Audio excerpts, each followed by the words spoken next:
the right of indigenous people of their land, or we called ancestral domain.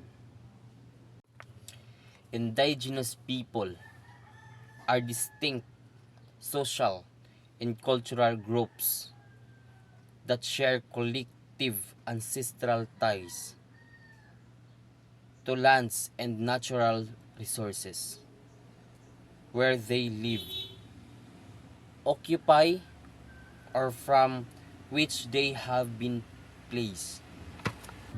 People might think that what is ancestral domain?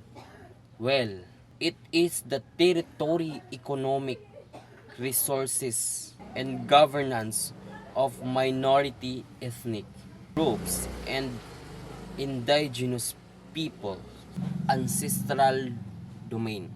This is when they own land that was given to their parents and grandparents, even relatives that they are trying to fight for now. I belong to the IP, or an indigenous people community, and I know the problem of my community or my neighbor. My grandfather is a dato in my community, in our community rather.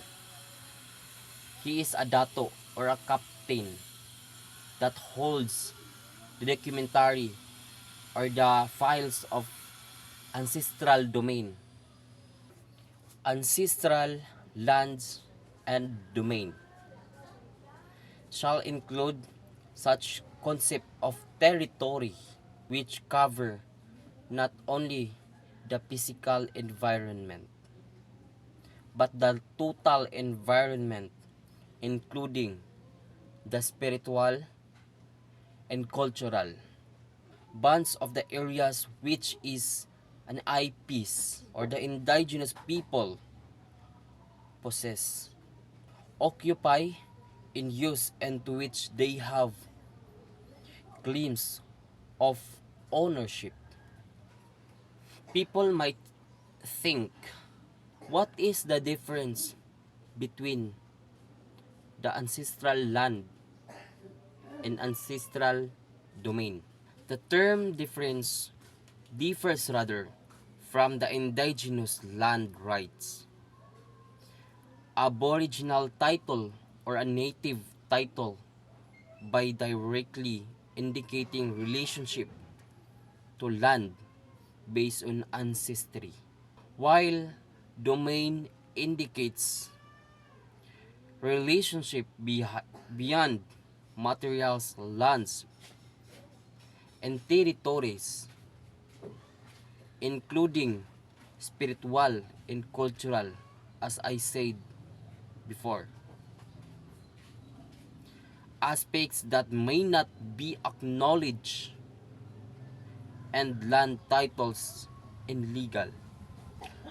Now, what is the common problem of the indigenous people? Think it. Huh?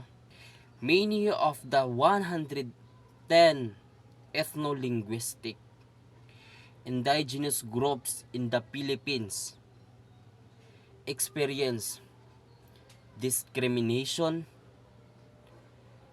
degradation of resources bases, and armed conflict. IP communities generalize located in distinct ancestral territories have higher rates of unemployment, underemployment, and literacy. Now, an IP hold or have a certificate of ancestral domain title. Now, you might think that what is the purpose of certificate of ancestral domain?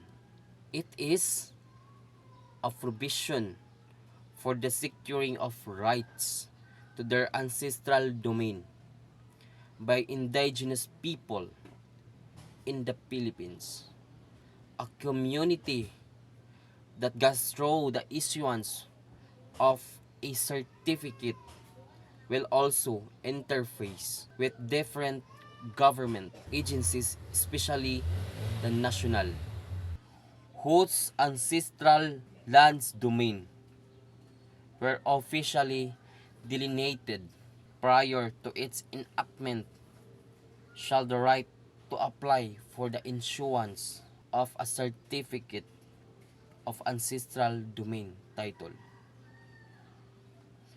over the area without going through the delineation process provide therein.